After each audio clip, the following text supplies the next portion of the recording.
Welcome to Connection. My name is Bilitis and I'm pleased to be your host today on Connection. If you're new to Connection, what to expect? Well, you should expect to connect with individuals who work super hard on themselves to be better at life and to be able as well to better serve you and to inspire you. If you're new to Connection, remember to subscribe and turn on the notification button. Like this, each time there is a new episode, you're the first one to know about it.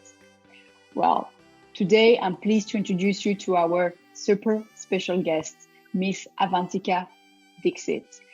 By what she went through, what she achieved, and her ongoing journey. Miss Avantika Dixit is a global citizen of Indian origin, an XYZ generation expert. You know those people, including us, some of us aged between 20 and 55 years old. She's as well a social scientist and a hero whisperer. She has been one of the youngest group vice presidents of a global tech giant in her 20s, leading a 35,000 millennial workforce in enterprise tech innovations for clients like GPMC, AIG, BP, and HP. She retired from the big tech corp in her 30s at the top of her field to pursue her calling and passion to work on solutions for the global existential crisis and the evolution of the next version of humanity. She's a qualified clinical psychologist, clinical hypnotherapist, positive psychologist, energy psychologist, and has done extensive research in the study of the human genome. Please welcome Miss Avantika Dixit. Hey Avantika, how are you? Hey, Bilitis, it's great to be on your show. Thank you so much for having me. I'm doing great. Wow. Thank you so much for joining us and it's like and share with us your story. So Avantika, could you please tell us more about yourself, your past and what marked you the most? What are you up to now and what are you heading toward? Certainly. Thank you so much. So, like you mentioned very kindly in your introduction, I'm a hero whisperer. And what that means is that it's my passion to connect the world with its heroes and to connect heroes with their superpowers. So I'm all about, the heroic nature of individuals, individually, as well as, the collective hero's journey that the whole planet is kind of going through right now. So that's been my passion. I think the operative word when we talk about or think about heroes is that it's less about the laurels that have been achieved at the end, but the journey. So I like to take a look at life in units of journeys. The milestones that we kind of stumble through in our way. And it is my belief that it is not usually the wisest, the most brilliant, the people with the most resources that have the best or the brightest heroes' journeys. In fact, some of the top 5,000 heroes' journeys that I've researched personally, they've come from very, very ordinary, humble, unlikely kind of backgrounds where you wouldn't kind of expect them to become leaders in their field or just exemplify bravery or achievement or even love. I think there's so many ways in which heroism can be exemplified. So that's really what I'm all about. It's fascinating to me what drives people's journeys. And one of the things that you'll see on my website as it starts up is that you are here to go somewhere, meet someone, learn something, and be someone. And you are the voyager, and you are the destination, and your journey is really from you right back to you. So that's really what drives me. It's the journey. It's the hero's journey. That fuels people. Yeah, and I love it how you say that like uh, we have our life into our hands and we're the one who decide what we want to write in this life. Absolutely, and so very early in my life, I had the opportunity to discover that very in a very accidental way, I guess. I don't really believe it. I believe in orchestrated accidents and synchronicity, and I think that all the cues and clues for where we should be or are headed to be, they come right from everyone's individual journey. It's personal to everyone. And to that effect, I'd like to tell you a very short story about, it's a story I've written for my Mhm. 7-year-old niece, Ria. She's just turning 8. And the story is really about a very unlikely hero, and it's the story of Bumble. And the story goes, Bumble can't fly. So I'll give you a really, really quick synopsis of it. Sure. It features this unlikely hero, which is Bumble, and set many, many thousands of years ago, when the Earth was, just thawing out from the ice age, and all sorts of new life were being created. And we had this, amazing phenomenon of flying creatures, creatures that could fly. You had the birds, you had the bees, you had, all sorts of creatures that had achieved the miracle of flight. And then there was this little squat, unlikely hero called Bumble. He's cute and everything, but he wasn't really the most swell to the most likely to be a hero if one were to put him in line with all the other creatures. In fact, his name, Bumble, stood for something that is clumsy and awkward. And here's the thing: everyone was of the opinion. It was a consensus because scientists had, researched laws of aerodynamics, and in order to achieve flight, you needed to have a certain wingspan to body weight ratio, and Bumble didn't have that. He had a big squat body and he had very, very tiny wings. So the consensus was, everyone told him, Bumble can't fly. And the thing is that Bumble wasn't a scientist. He hadn't really read up much about the laws of aerodynamics, but he was smart. He could have, just kind of accepted that script for his life that he can't fly. He can't defy gravity. He can't defy aerodynamics, so he can't fly.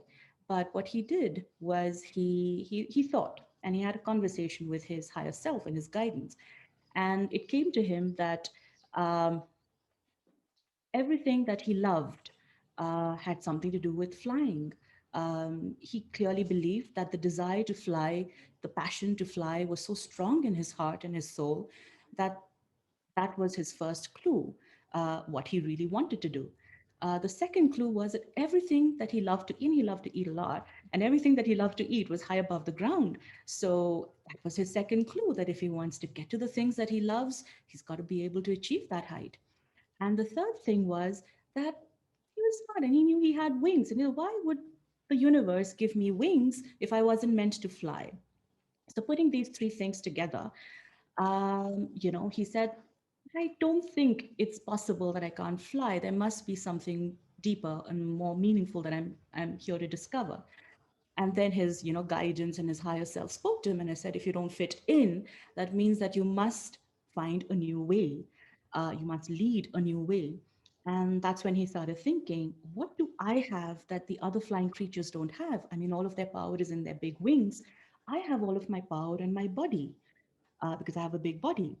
So, using all of that power, he started flapping his wings harder and harder and harder and faster and faster and faster until he achieved a miracle, that he was able to defy gravity and the laws of aerodynamics, and he learned how to fly and he was able to fly.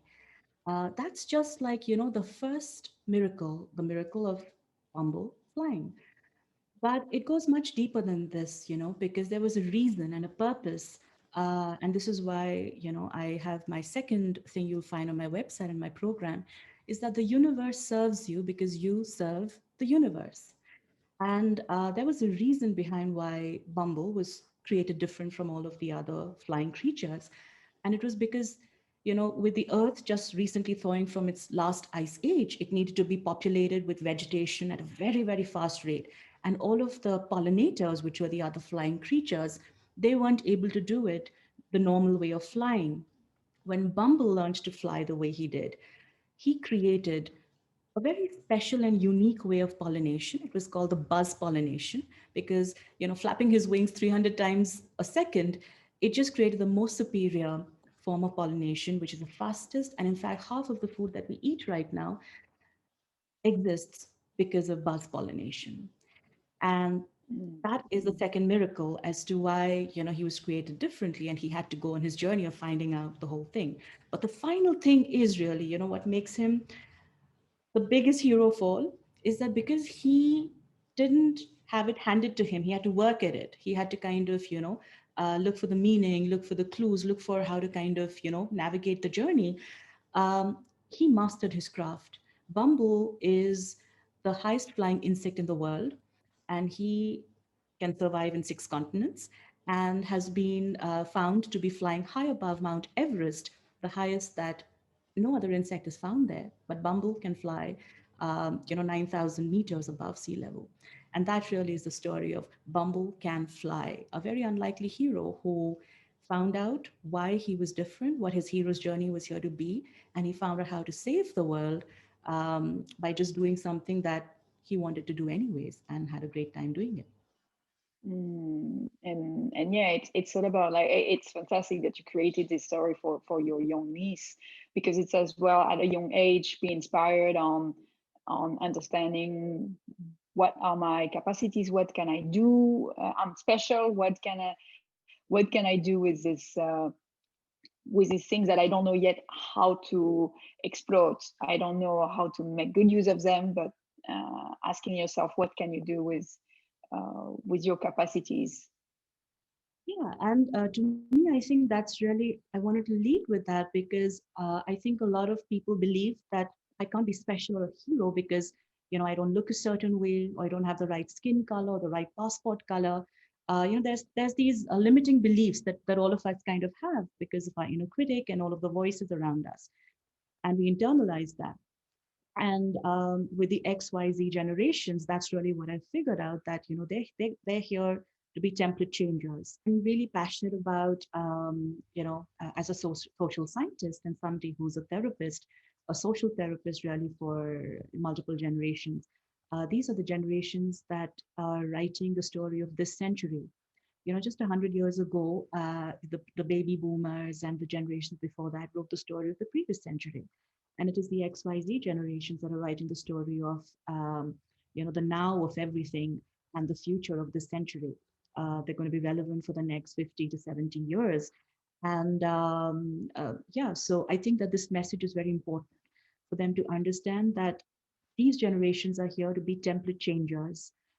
There is a collective journey that the planet is taking, and there are old paradigms of power, of stereotypes, of biases, of insular, beliefs.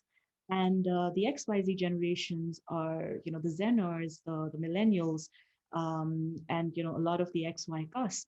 They're really here to kind of be the stereotype busters. So it's very important for them to understand that it's okay to not fit in, Mhm. because most of the times when you don't fit, why would you want to fit in if you can fly off the charts?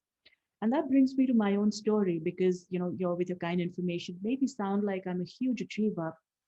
And I'm really not the wisest or the most intelligent or the most gifted at anything, honestly. But I think the one thing that I mastered was I'm a quarter life crisis hero. And I think that's something that these generations are facing a lot, an existential crisis. A point where you're just like, what is going on? And why is everything such a struggle? And why are all the cards stacked against me? And with for me it was coming from being an army brat in India, and then just being a woman of color and just happily, sauntering on into the big tech corp world, where there were certain roles that were defined as to, who gets to lead and things like that.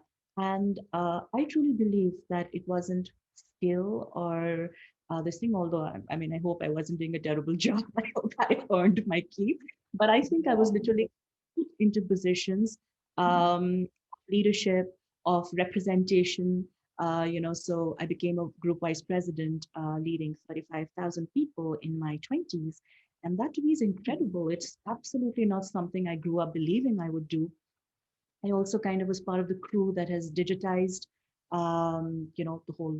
the world in the first 2 decades of this millennium. When the whole world moved from physical footprint into a virtual and automated, and then the crowd into the cloud. So yes, I've been part of some really really exciting journeys. And it's my belief that,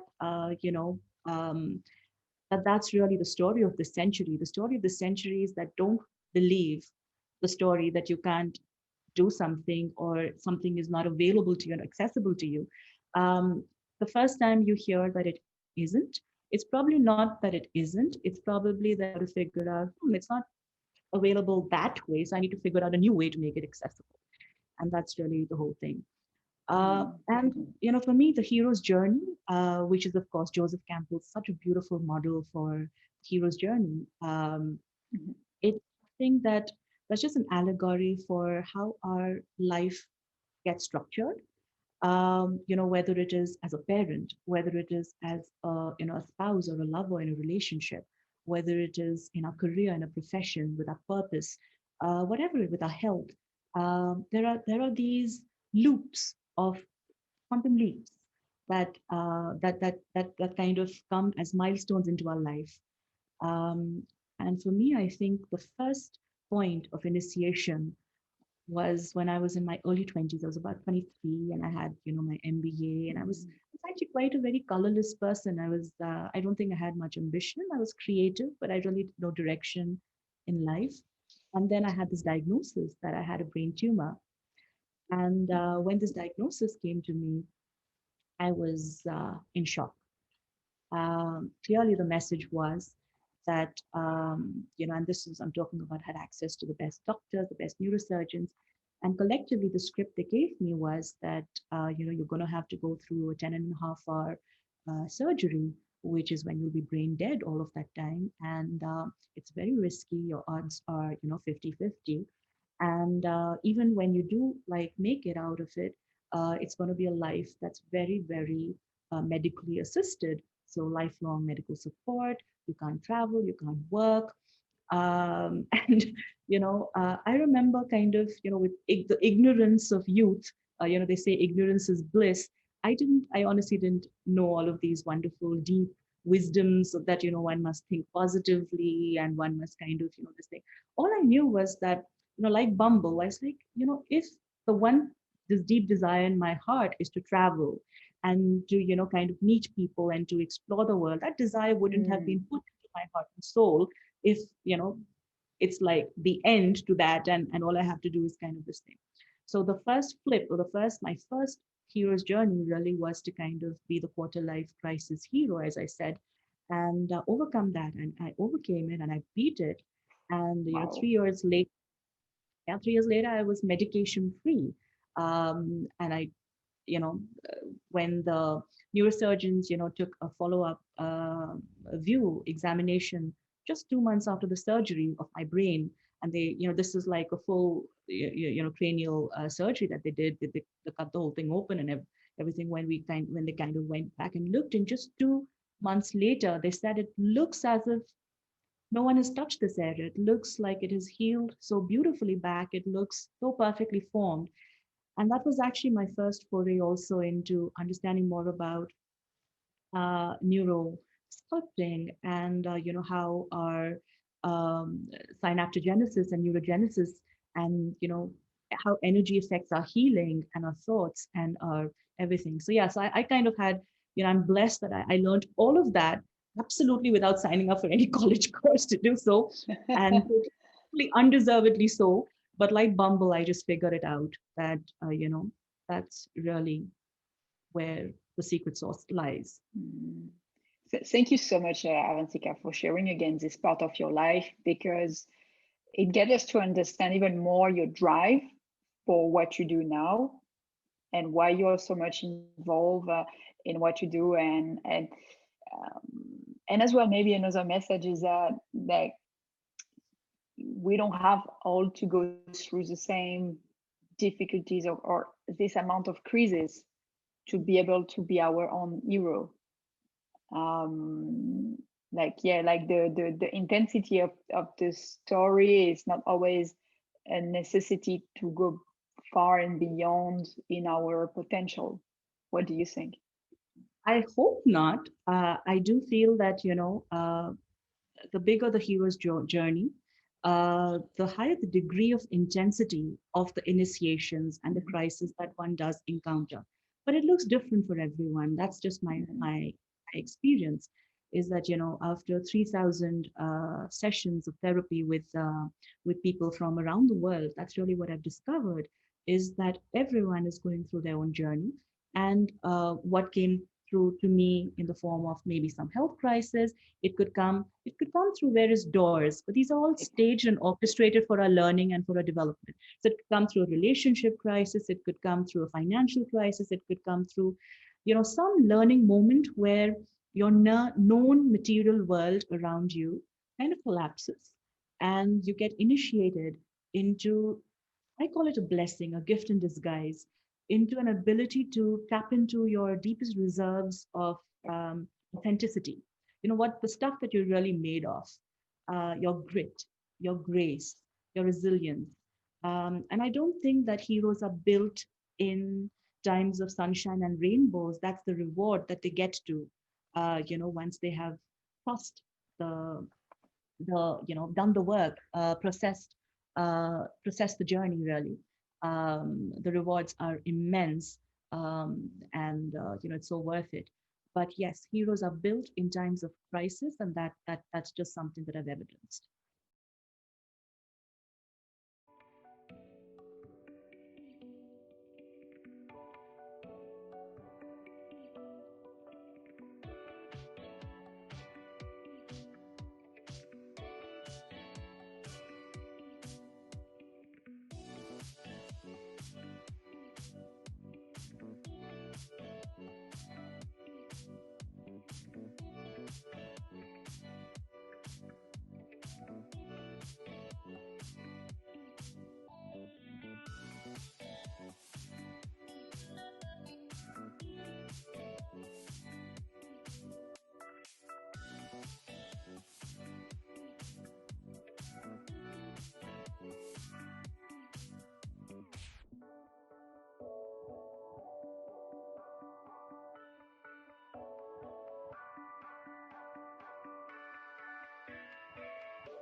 So yeah, with that, I'd like to switch to the work that I'm doing at a collective level. Because Mhm. there are these individual journeys and heroes' journeys, and that's all very fascinating. And I think every coach in the world right now is so skilled at helping people with their individual journeys.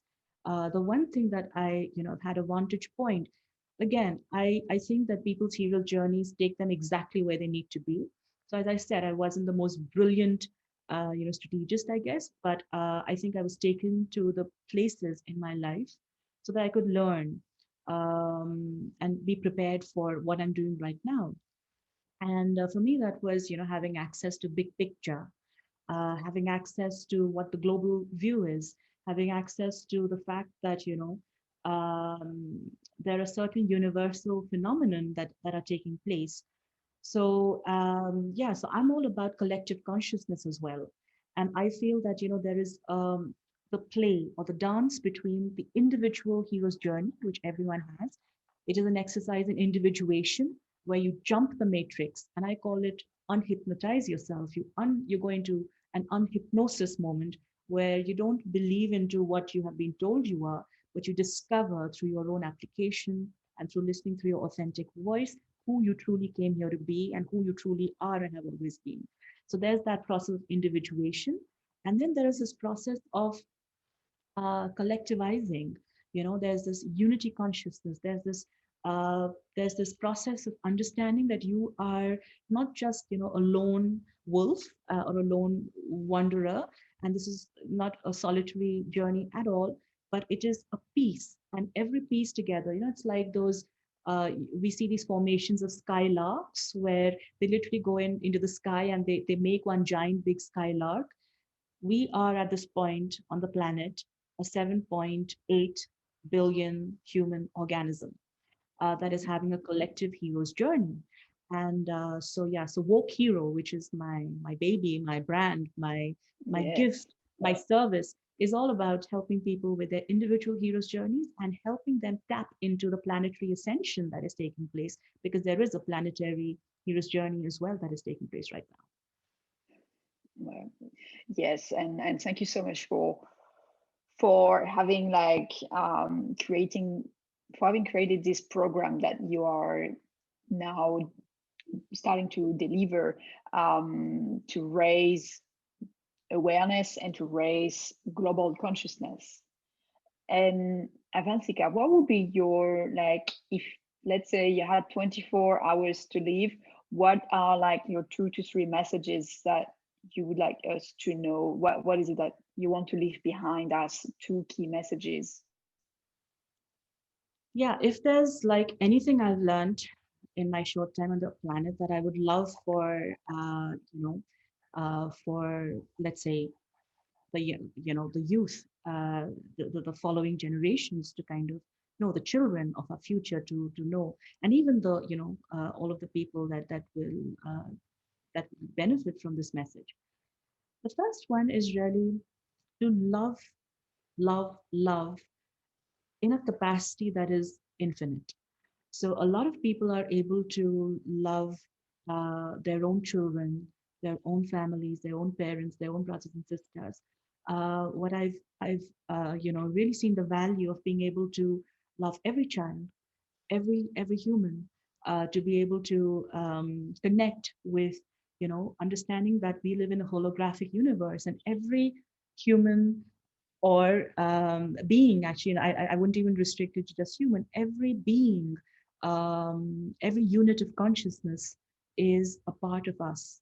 And to be able to kind of generate that feeling of connection, that feeling of love, with that, as if it were our our very own. So I think that the sphere of influence, the sphere of inclusion, the bigger it is, so that we can connect more, we can love more, we can accept more. I think that is the one message, if people can work on, they will find miracles happening in their life.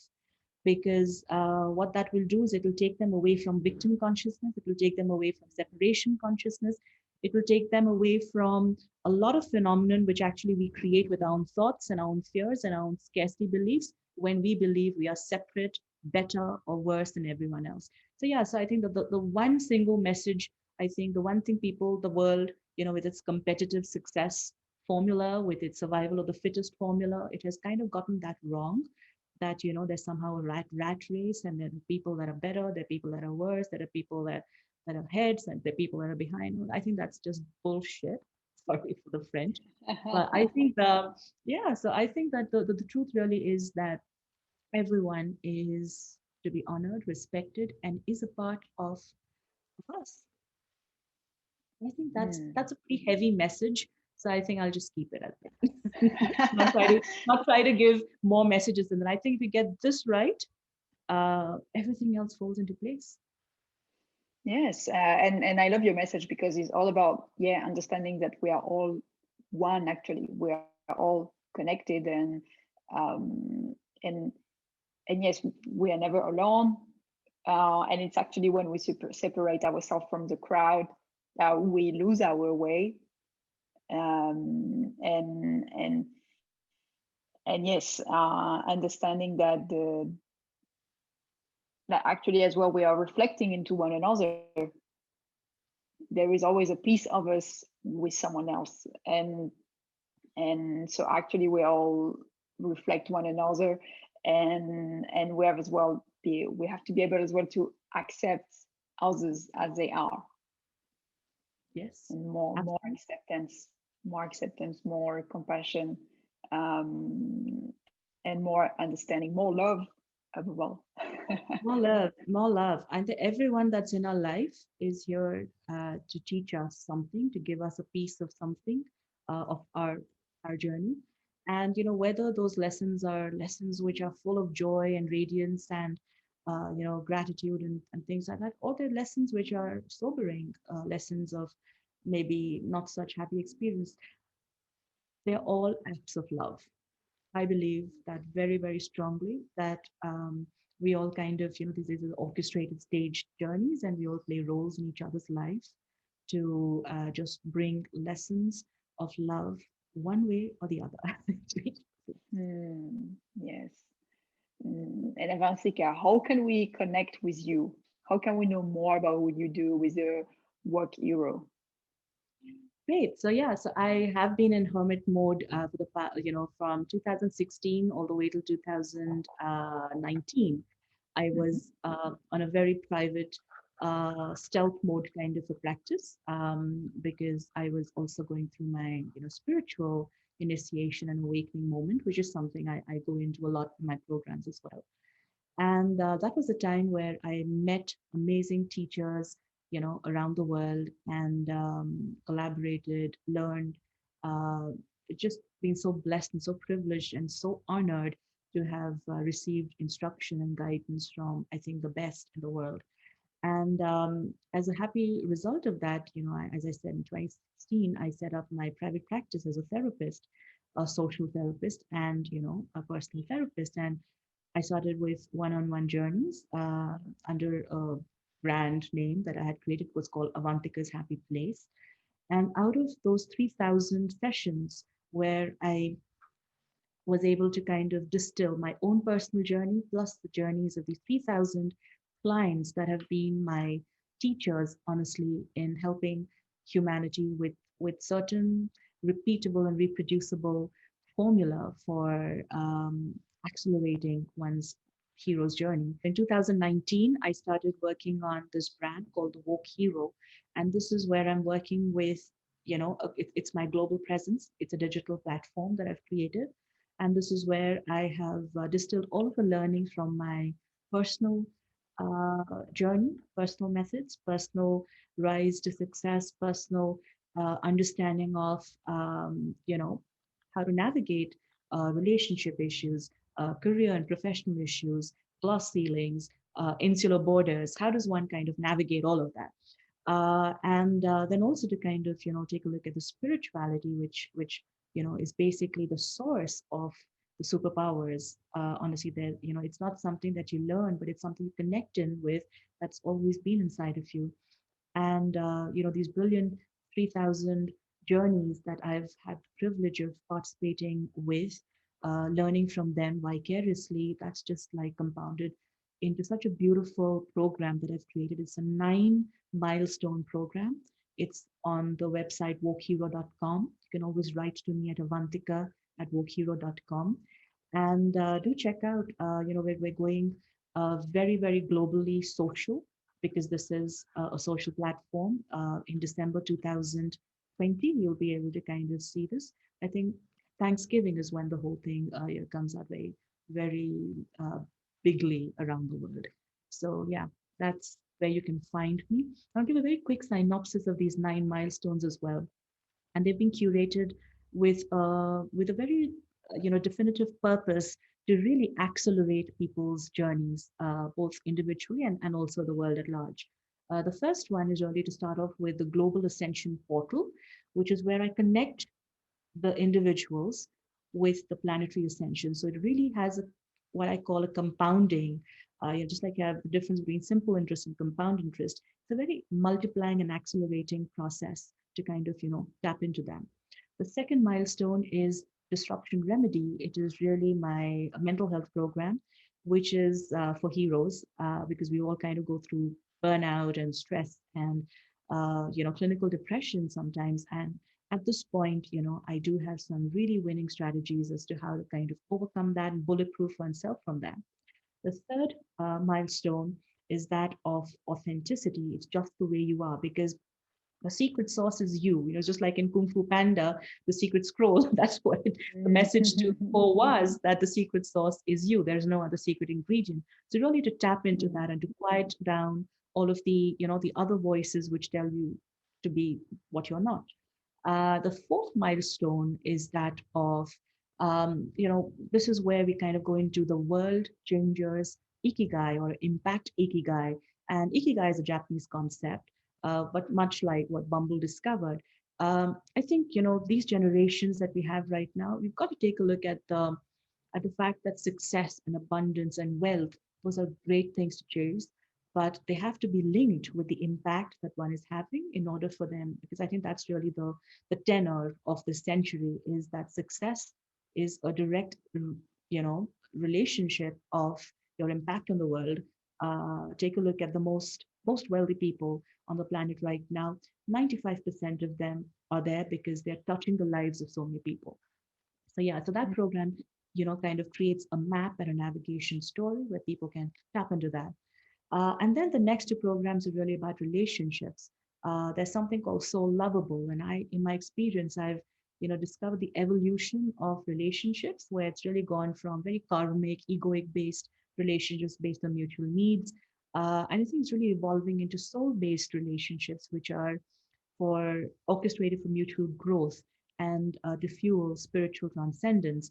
And that is something that I work with, and also with the detox, because we all absolutely need to make sure we're consciously uncoupling from relationships that aren't really helping us move ahead. Mhm. But we're doing it in a way that's not toxic and doesn't set us back by many years, but allows us to kind of, organically evolve with them. So yeah, so that's really it. There's three more programs. We have something with functional medicine and wellness. It's called Wellness Pod. And then there is something which is very relevant and close to my heart, because with these generations, we've seen a huge increase in people that are checking out or having self-harm thoughts or self-sabotage thoughts, leading and up to suicide. So I do have a suicide prevention program, which is called STAY. It stands for Suicidal Thoughts Aren't You. And that is where we really help people remember that they're a gift and the world absolutely needs them to stay. And the final one is really the most advanced program. It's called Leela, and it's the dance of mixed reality.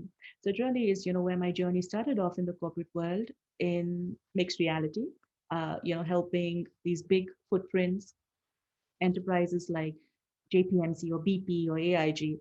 These are big, massive, clunky enterprises, and to take them from 120 locations of data servers and clunky networks and stuff, and to modernize all of that into a virtual footprint on the cloud. That was something that taught me the allegory in spirituality, that that's really what we are. We have a physical presence, which is what we're here to kind of live in this material world.